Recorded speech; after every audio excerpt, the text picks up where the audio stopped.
버텨내기 위해 2배로 버티고 3배로 애쓰고 있을지 몰라요. 그렇게 하루하루를 견디는 이들에게 우리가 전해줄 수 있는 단 하나의 메시지는 당신은 혼자가 아닙니다. 오늘 영상은 그 누군가가 바로 나일 수도 있는 혹은 내 친구일 수도 있는 분들을 위해 준비했어요. 2025년 한부모 가정이 받을 수 있는 모든 지원, 혜택을 하나하나 따뜻한 시선으로 풀어드립니다. 제가 좀 부끄럽지만 한부모 가정이 정확히 뭔지 잘 몰라요. 그냥 혼자 아이를 키우는 사람 정도로만 알고 있는데 맞나요? 맞는 말이긴 한데 조금 더 구체적으로 설명드릴게요. 한부모 가정은 배우자의 사망, 이혼, 유기, 실종, 수감 또는 미혼 모부의 출산 등으로 인해 한 명의 부모가 자녀를 양육하는 가정을 의미해요. 2025년 현재 우리나라엔 약 180만 명 이상의 한부모 가족이 존재하고 있고요. 생각보다 훨씬 많네요. 그런데 한부모가 된다는 건 단순히 혼자 육아라는 차원을 넘어서 너무 많은 걸 감당해야 하는 거 아닌가요? 그렇죠. 육아, 경제적 책임, 사회적 편견, 자녀의 정서 문제, 게다가 내가 아플 틈도 없고 도움 요청할 사람도 없고 행정 절차는 복잡하고 현실은 냉정하죠. 진짜 그 말만 들어도 숨 막히는 느낌이에요. 그래서 국가에서 지원이 필요한 거군요. 정확해요. 정부는 이런 현실을 반영해서 한부모 가정지원법을 통해 여러 제도적 도움을 마련해놨어요. 이번에는 한부모 가정을 위한 현금성 지원 제도를 자세히 알려드릴게요. 이건 말 그대로 매달 통장으로 현금이 입금되는 직접적인 지원 제도예요. 말로는 많이 들었는데 실제로 어떤 지원들이 있고 금액은 얼마나 되는지 잘 모르겠더라고요. 그래서 제가 표로 딱 정리해드릴게요. 저처럼 중학생 자녀 하나 키우는 사람은 매달 23만 원씩 받을 수 있는 거네요. 게다가 자녀가 고등학생이라면 학용콘비도 연 9만 3천 원을 따로 받을 수 있어요. 신청만 제대로 하면 놓칠 이유가 없죠. 근데 기준 중위소득 63% 이하라는 조건이 자꾸 걸려요. 그게 정확히 얼마예요? 2025년 기준 2인 가구 중위소득 63%는 약 202만 원, 3인 가구는 약 270만 원, 4인 가구 약 330만 원입니다. 이 금액보다 소득이 적다면 지원 대상이 되는 거고 초과하면 일부 제도에서는 제외될 수 있어요. 그럼 혹시 청소년 한부모는 따로 지원받을 수 있다고 하셨는데 어떤 거예요?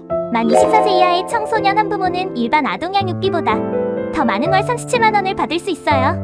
또 검정고시 준비 지원, 자립을 위한 교육비, 자녀 보육료 전액 지원 같은 혜택도 따로 있어요. 이건 진짜 몰랐네요. 10대, 20대 초반에 부모가 된 분들한텐 너무 큰 도움이 되겠어요. 현금성 지원 제도는 신청해야 받을 수 있다는 것 꼭 기억하셔야 해요. 몰라서 신청 못하면 한 푼도 안 들어와요. 지원금은 자녀 1인당 기준이기 때문에 두 자녀의 경우 월 46만 원, 청소년 한부모는 74만 원까지 받을 수 있어요. 진짜요? 그럼 셋이면 69만 원에서 111만 원도 가능한 거예요? 맞아요. 단 소득 조건이 충족되어야 하고요. 신청은 주소지 읍면동 주민센터에서 하면 되고 온라인으로는 복지로 누리집에서도 가능해요. 한부모 가정이라면 월세나 전세 비용도 엄청난 부담일 텐데 혹시 정부에서 집 문제도 도와주나요? 정부는 한부모 가정에게 저렴한 공공임대주택이나 전세자금 지원도 제공해요. 혹시 주거 관련해서도 도움받을 수 있을까요? 네, 그 부분도 정부에서 다양한 방식으로 지원하고 있어요. 한부모 가정을 위한 주거 지원은 크게 3가지로 나뉘어요. 첫째, 매입임대주택과 전세임대주택이에요. LH나 지자체에서 주택을 매입하거나 전세 계약을 맺은 뒤 시세보다 저렴한 임대료로 한부모 가정에게 제공하죠. 오, 그러면 보증금이나 월세 부담을 확 줄일 수 있겠네요. 특히 전세임대는 본인이 원하는 집을 고를 수도 있어서 만족도가 높아요. 다만 예산 한도가 있고 신청 조건도 있으니 꼼꼼히 따져봐야 해요. 둘째는 영구임대주택이에요. 이건 정말 저소득층을 위한 주거복지의 핵심이에요. 월 임대료도 10만 원 안팎인 경우도 있어요. 헉, 진짜요?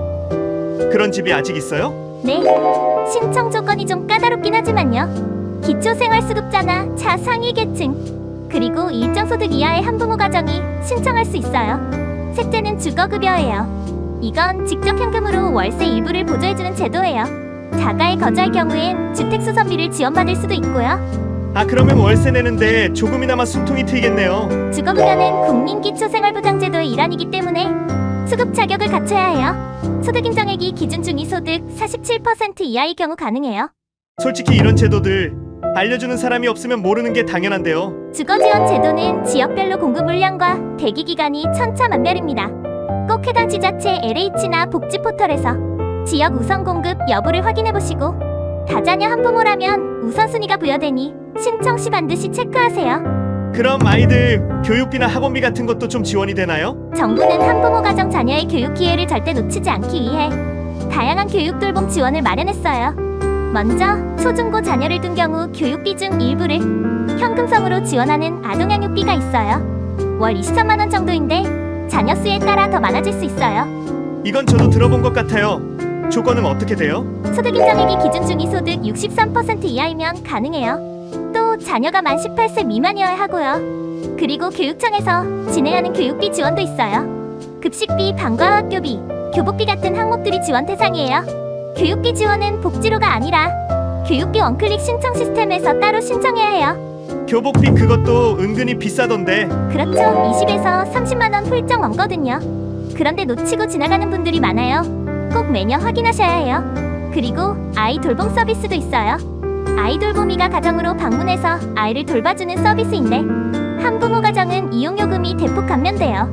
헉, 그럼 일 나갈 때 아이 걱정을 좀 덜 수 있겠네요. 시간제 돌봄, 종이제 돌봄, 긴급 돌봄까지 다양한 형태가 있고요. 본인부담금도 소득 수준에 따라 15%까지 낮춰질 수 있어요. 이런 정보 정말 현실적인 도움이 되네요. 그 외에도 국가장학금, 희망사다리장학금, 지방자치단체의 학습지원금 등 자녀의 학년기에 따라 활용할 수 있는 제도가 다양하니 한눈에 정리해서 챙기면 좋겠죠? 혹시 병원비도 좀 줄일 수 있는 방법이 있을까요?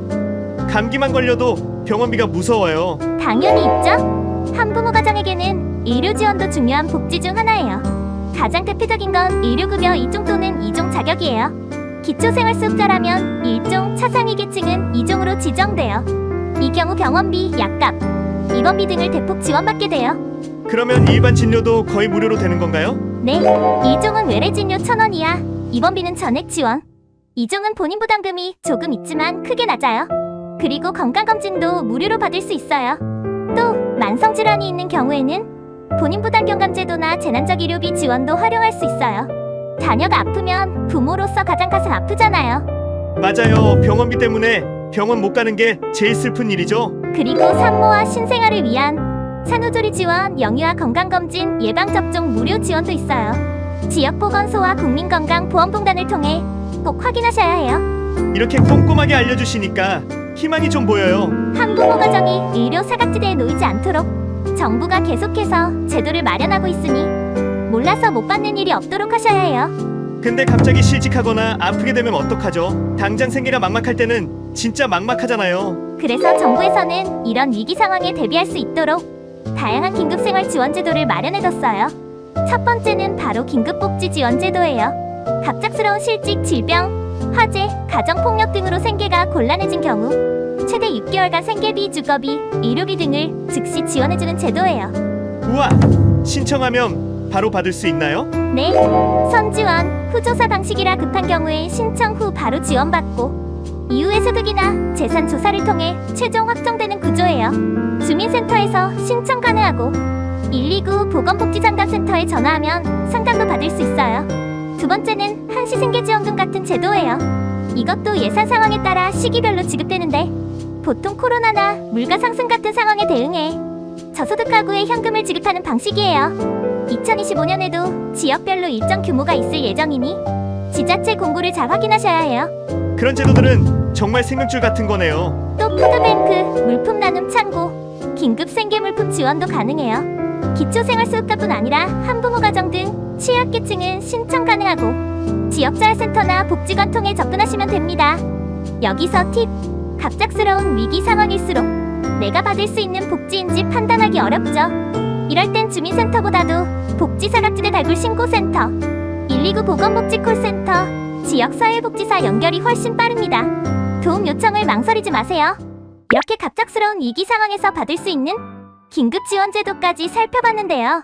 정말 어떤 순간에도 도움의 손길은 존재한다는 거 잊지 않으셨으면 좋겠어요. 실직이나 갑작스러운 병원비 같은 일은 누구한테든 일어날 수 있잖아요. 이럴 때 단 한 번이라도 내가 받을 수 있는 복지인가라고 먼저 생각해보는 게 중요한 것 같아요. 맞아요.